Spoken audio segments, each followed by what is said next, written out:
Hello guys, ngayon po ay nandito po tayo sa isang bike. Yan po, ang mangyayari pa ay papalitan po itong outer rubber tire.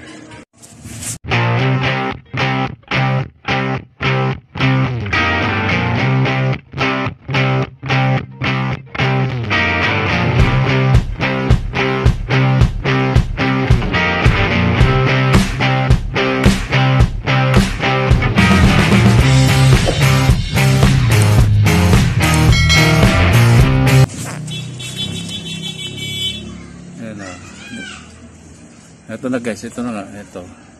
Sinundot ko lang to ng screwdriver. Hindi ko na napakita pero ganyan po. Yan. Ito. Sinusundot ko lang palabas. Mabilis namang tanggalin. Ngayon, yung tornilyo na rito, dinuwagan ko na. Para dire-diretso na. Yan. Yan, tanggal na. Iangat na lang natin. Okay. Alright.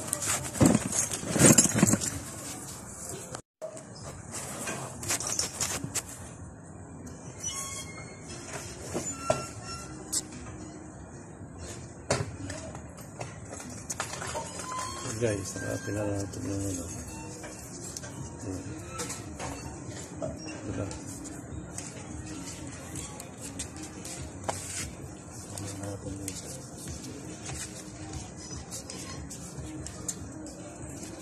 ito yung butas.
Baya, ulan na naman, oy! Guys, ito na po, bago na. Yan, napalitan na po. Ano na po yan. Dali lang po magpalit. Basta ganito mga mountain bike DIY. So, recap ko lang. Ito, dalawang tornilyo lang ang tatanggalin ito, tsaka yung kabila. Tapos ito, tinungkit ko lang ng screwdriver flat. Yun na. Pag umangat to, kailangan upside down pag ginawa niyo to para madaling I mean upside down itong bisikleta. Para mas mapabilis po yung pag-angat nitong gulong. Hindi na magagalaw to. Itong mga to hindi na magagalaw pati yung preno. Ito, pagka wala siyang hangin, inano lang ng